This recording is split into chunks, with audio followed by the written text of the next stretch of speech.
All right. Hello, everybody. Welcome to our class. So, in this class, we've already gone ahead during the first week of the class and thought about what kind of theme you want to make, right? So, think about your life, the things that are going on in your life, positive, negative, ups, down, lefts, and rights, and what theme, what mood do you want to set? Because when we're all done in this class, unlike other art classes, you will not have a sketchbook full of a bunch of practices.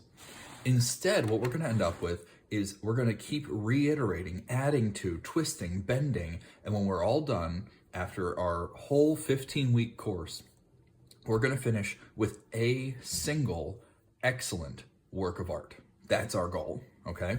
So whenever you're working with supplies, you want to kind of know what you're working with, right?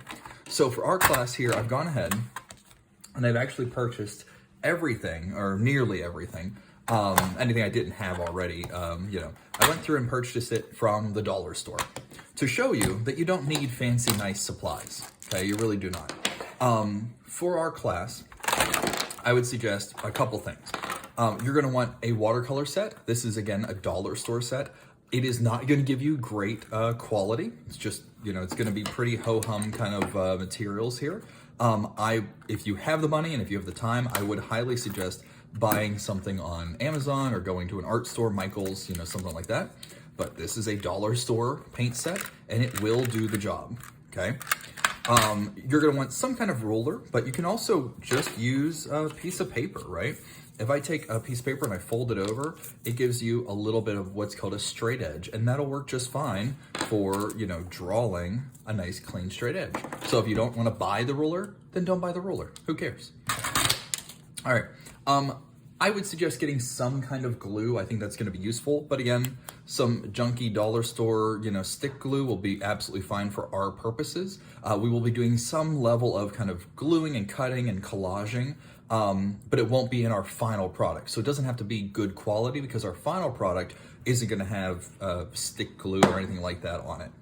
You're going to want some kind of markers. I just had some Sharpies and stuff lying around, but if you want to use, I don't know, your nephew's, washable Crayola markers, that's perfectly fine too, but something more than just a plain old pencil. You are gonna want a pencil as well. A nice pair of scissors to go along with. I would suggest getting an X-Acto blade or what's called a hobby knife. The dollar store does sell these little cutting mats. I know it seems frivolous, but when you're cutting, yes, you could cut on cardboard or something else, but when you're cutting, it's really gonna come in handy having something you can cut on with confidence. And for $1, what's the difference?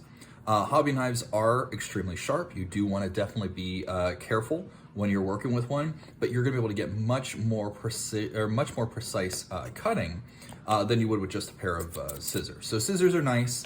I'd suggest if you're going to splurge, spend the extra $2 and get the X-Acto blade, the hobby knife, and the cutting board. It will come in handy later. This is the one thing I didn't really buy. Oh, I also got a little paintbrush set as well. The one thing I didn't buy from the dollar store is a pad of paper. So you can see mine's just a watercolor paper. I actually had this lying around, so I'm gonna reuse it. But when it comes to buying paper, you wanna make sure you get something that is at least bigger than 8.5 by 11. 8.5 by 11 is a normal printer piece of paper, right? Just, normal sheet of paper. You want something larger. For the sake of our demo, because the camera is relatively close, I went with 12 by 9 inch. You want something that or larger. The bigger the paper, I know it seems cumbersome and who wants more paper lying around, but if you're at all hesitant, if you feel like your art skills aren't top notch yet, having larger paper is actually gonna make your life easier. Because when you're drawing, it gives you more room to work with, more room to make mistakes, more room to adjust things. If you're trying to draw on a teeny tiny, piece of paper, you have to fit all this detail on such a tiny space, it makes your life incredibly difficult. So I suggest, again, 9 by 12 or larger. 11 by 17 is a good size. They make even bigger pads of paper. When you buy your paper, you'll notice that it's gonna tell you a poundage. So look right here. So right there. So it's gonna tell you the pound of the paper. What that means is how thick the paper is. 80 to 90 pounds is gonna be kind of like this here. You can hear it. It's got a little bit like that cardstock kind of snap to it. Anything that's 50 pounds is gonna be like a normal sheet of paper, like just plain printer paper. We want more than that. Anything way above 90, so talk like 120, 150, that's almost too thick for our purposes. That gets into almost like a thin cardboard or cardstock. So something in the 90-pound range. It does not need to be watercolor paper, okay? They make mixed media paper, that'll work perfectly fine for our purposes. You could get literal cardstock if you wanted to, but you want something a little bit heavier weight to hold up to what we're gonna do to it, which is draw and paint, and we're gonna be manipulating this paper. So you want something more than just printer paper. So again, if you're gonna splurge, I suggest get the hobby knife and the cutting board and get nice quality paper. You will thank yourself later. You can cheap out on basically everything else, all right? You don't need fancy paintbrushes. You don't need a fancy pencil. Reach under your sofa cushion and find that one pencil that fell back there a couple years ago. It will be perfectly fine for what we're doing. If you want to buy the nice pencil set or the better quality, markers from Japan with their, special alcohol-based marker, that's all fine.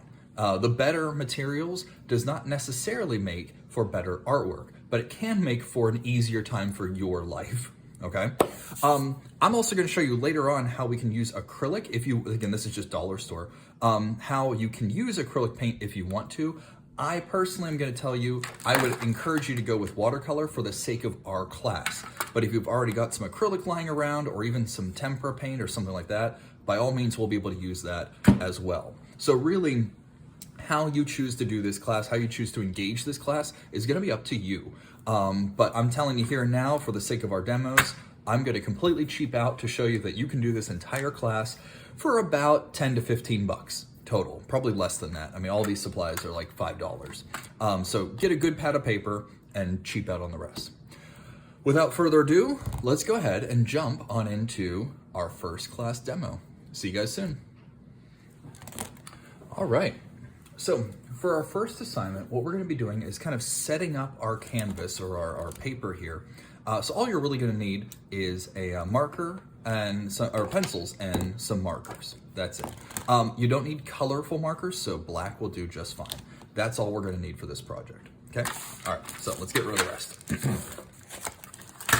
All right, so here we go. So what we're gonna be getting into here is working on an abstract design. This is our very first place to start for our class. So I'm gonna go ahead and turn to my very first sheet of paper. You are welcome to rip this out. You're welcome to leave it in. It's up to you. First thing we're gonna wanna do, I'm gonna use my ruler. So I want to think about just kind of setting up a little bit of a border. It doesn't need to be super thick or anything, but you want some kind of border just so that as you're drawing, if you go off the page or something, it gives you a little bit of a bumper to work with. Makes it so that you don't have to be so precious with your area here, okay? So we can do that. Now, with your ruler, if you happen to have one, you can just use the actual thickness of the ruler as your width. That would work fine. Most rulers are, cheaper rulers are about inch, maybe inch and a half in size. Let's check this one out. There you go. Look, it's on point right there, about an inch.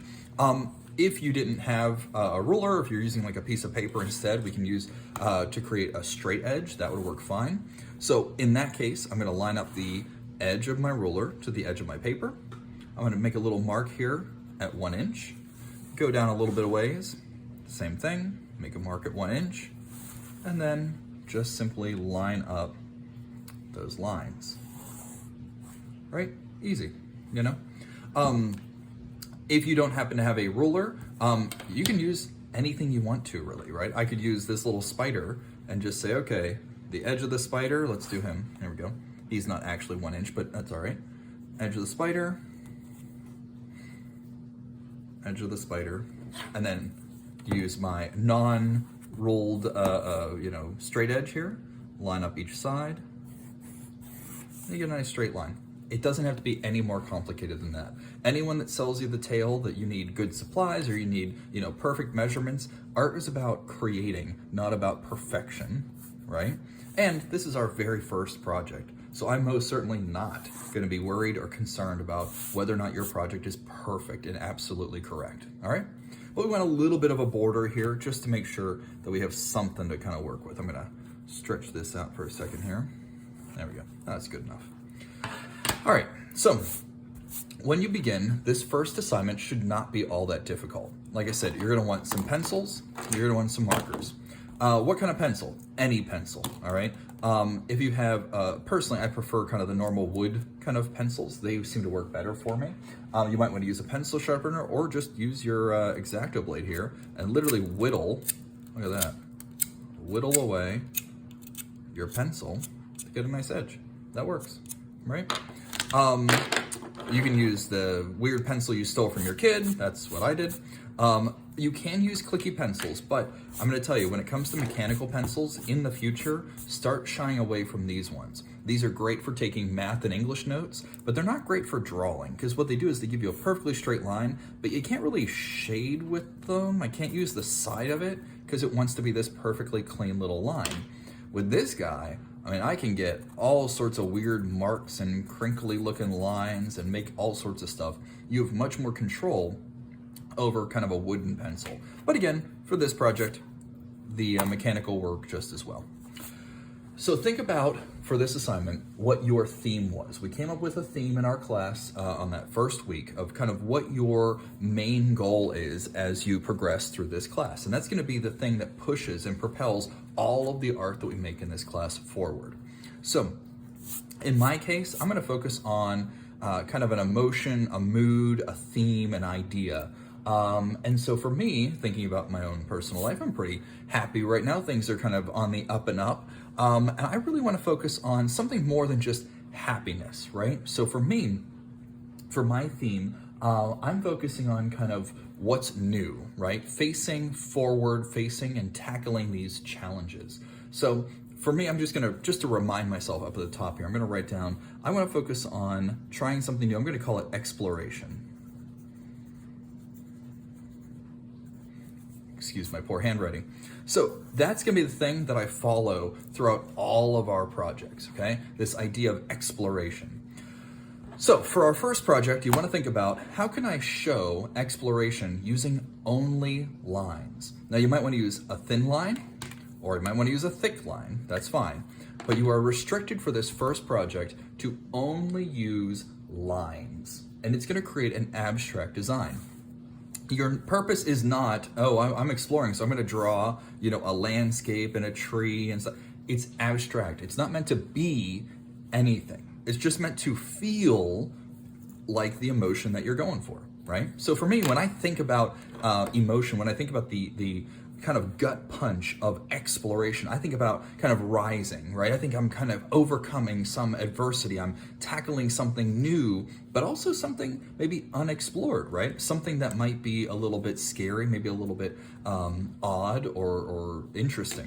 So in my case, I'm gonna do a very rough kind of idea here, just with my pencil. So I kind of want something that kind of goes like upwards, something that kind of has this propelling energy forward, but I want to leave this side kind of mysterious. You are, by the way, welcome to work vertically or horizontally. It works either which way, because eventually we're going to end up twisting and turning this project anyway. So I want something that kind of moves kind of in this upward direction, but I want to leave this part kind of mysterious, maybe a little bit scary, right? And when I think of scary things, I think of kind of jaggedy lines, something that could like attack me at any moment. That could be a little frightening, but then I also want to show kind of overcoming that somehow, right? Getting past this fearful energy. So I'm going to lightly sketch out with pencil. The reason I sketch with pencil is when I'm done, I can just erase it. So now I'm going to switch over to my markers real quick. And again, I am going much faster than I would in real life for the sake of this demo. But for yours, take time to really think about this. Maybe get a piece of scratch paper and come up with a couple different thumbnail ideas. A thumbnail is pretty much this, a rough little sketch. Come up with a couple different ideas until you just settle on the one that you actually like. Don't just take the first idea that pops in your head. So for me, I'm gonna start thinking about, how can this work? So I want kind of big, bold, confident lines. You know, something kind of like moving forwards. Okay, let's see. I want this one to be really bold, so I'm actually gonna make it super thick. Kind of like that, and then I'll fill this in.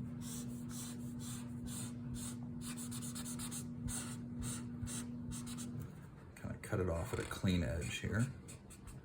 And you do want to, even though these are more or less practices, you do want to think about your craftsmanship. So leaving like a little rough edge here, we can clean that up. We're better than that. Let's clean that edge up, make it nice and tidy. You are welcome to tape off your edges if you're so precise. I'm not, but you want some nice craftsmanship. Okay, there's a big kind of bold line, kind of powerful. That looks cool. And then of course I've got these other lines over here. I want to switch to something a little thinner. When it comes to, at least in my life, when I'm thinking about exploration, tackling the unknown, normally the unknown is actually something small, and it's something that I'm really more scared of not understanding it, not comprehending it. The actual problem is usually something quite tiny. So I'm gonna do a whole bunch of little lines over here, something like this. And again, you can make these thinner or thicker. Not really anything in particular, kind of just, again, abstracted. What kind of follow what feels good, trust your gut a little bit. Kind of made a little triangle there, that's kind of cool. I could crisscross my lines, right? That'd be kind of neat. What if I threw in a couple little crisscross lines? Okay, that's kind of cool. All right. And then, of course, then I'm overcoming something, right? So maybe we'll do kind of a medium chisel tip marker here. If I'm overcoming it, again, I can only use straight lines. So I don't want to use a curved line. I can only use straight lines, but there is that gap there, right? So what if I showed kind of like, here's the unknown future. I'm trying to get there maybe. That's kind of cool. Maybe extend it once more. Okay, so it's kind of a ramp up and I'm getting to something. But what is that something? Of course, as you get closer to that thing, is this unknown? Is this part of the problem? I don't know. Right? Maybe do some more crisscross kind of lines. We're not quite sure where that fear comes from, but we know that eventually we can overcome it if we work hard enough. Just like you guys, right? You're in school right now. You all have lives, but you also have worries and fears. Things that you're not sure at times, are you gonna be strong enough to challenge yourself? And you know what? By the fact that you guys are here learning right now, you are strong enough. You're most certainly strong enough to tackle these things, because otherwise you wouldn't be here. When you're feeling lost, confused, worried, anxious, right? Pause and reflect. What have you already accomplished, right? And maybe think about, there are people in your lives that have told you maybe you're not good enough. Maybe you're a little unsure. You have a confident way about you, and then it kind of tips off in the deep end. You haven't built this part of your life yet, but you're in the process of building it, right? So let's show that. We're in the process right now. It's not built yet, but it's building, right? We're building to something, right? We just don't know what that thing is. Doesn't mean it's gonna be bad. It can be something amazing. And even if you're not an art major, think about how you're gonna create something great by the end of this class, something that expresses who you are as a person. So keep working. There is no real end or beginning to this project. It's kind of whenever you feel it's finished. Don't be afraid to turn it around. Look at it from different directions, right? At the end, it will be abstract. It's not meant to be something, okay? But you do want to think about one idea, which is this concept of whenever you're thinking about kind of how to balance your overall picture. We're going to talk more about composition later this year, but think about how you're leading the eye. So in my case, if I were to show this to someone, I think they would kind of see this big bold line first, and then it would go up into this jumbly mess. And then what? Right? Now they're just kind of hanging out on this side of the canvas. How can I push their eye back around to almost get kind of a circular nature? With all of our designs, you want to be able to have kind of a sense of harmony, a sense of balance. Think like a yin yang, right? You guys remember seeing those, right? There's this nice flow as this one comes here, it kind of flows around and back again. Then this one, there's a push and a pull to everything, especially something that's black and white. So Think about your lines. You want to stay away from shapes or anything like that, just lines right now. And how you can use thick and thin lines to push and pull the eye around the canvas. When you're all done, take the time to clean it up. Grab your eraser, and because we're working with markers, we can erase right over top of the marker, and it's gonna get rid of all those pencil lines and leave us with a very clean and crisp design. I do wanna suggest, go back and clean those lines up, right? Get this to be as clean and perfect as your human hand can achieve. I understand we're not robots, but taking that little extra time to make those lines exactly as you want, that's called craftsmanship. And with our class, working with our hands, we definitely want a high level of craftsmanship. Can you see the difference between these lines here versus like this bold line? I'm gonna go back and color that in a little bit. So take your time, keep working. I'm gonna work on this a little more, and then I'll see you for our next project. Bye, everybody.